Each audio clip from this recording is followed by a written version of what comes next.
Kendaraan Cidomo sendiri sebenarnya hampir mirip dengan delman yang ada di Pulau Jawa. Bedanya bentuk Cidomo lebih sederhana. Menyusuri pinggir pantai Gilimeno, saya berbincang dengan Pak Uning, pengemudi Cidomo yang saya tumpangi. Darinya meluncur beragam kisah menarik mengenai Gilimeno.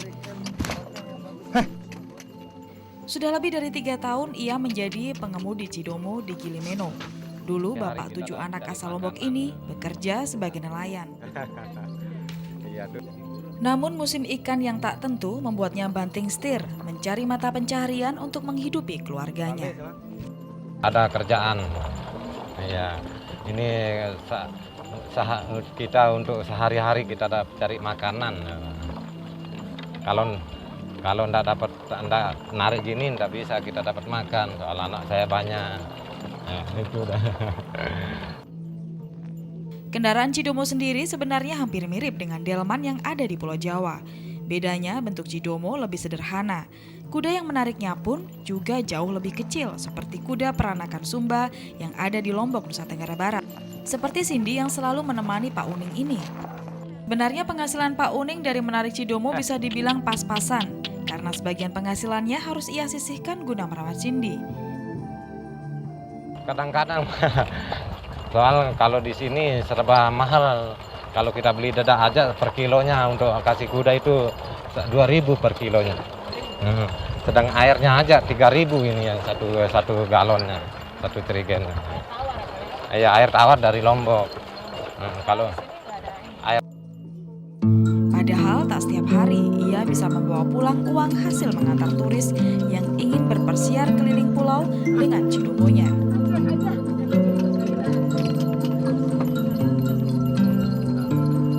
Ya kalau di daerah Gilimeno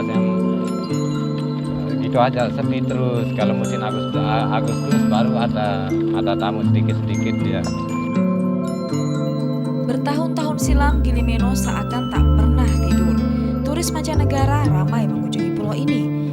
Namun semenjak bencana bom Bali menyusul kerusuhan berbau sara di Lombok tahun 2000 membuat Gilimeno mulai turun pamor. Padahal pulau ini masih menyimpan potensi wisata yang amat beragam. Asyik berbincang dengan Pak Uning membuat saya tak sadar hampir tiba di Danau Meno. Di tengah perjalanan kami berpapasan dengan anak-anak Gili yang habis memancing di Danau Meno.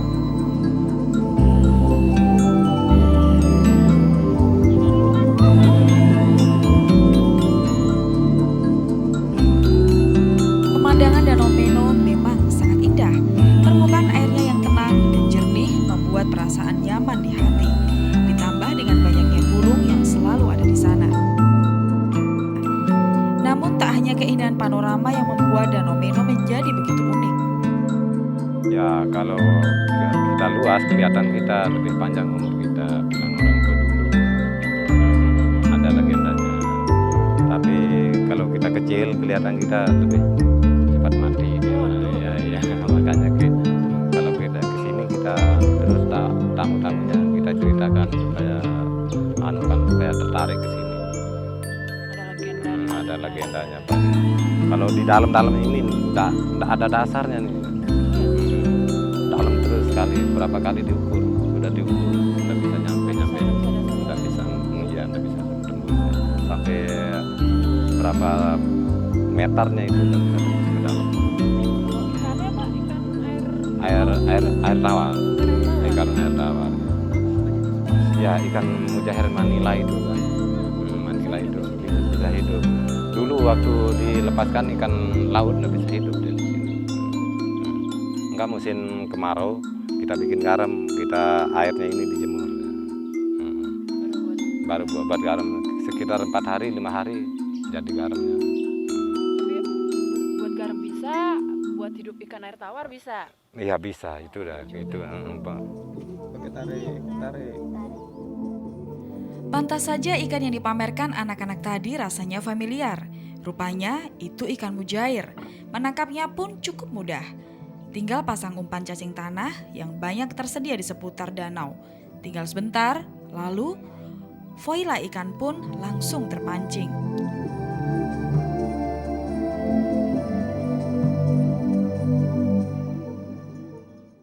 Benar-benar danau yang unik. berair payau, namun pada musim kemarau dapat membuat garam.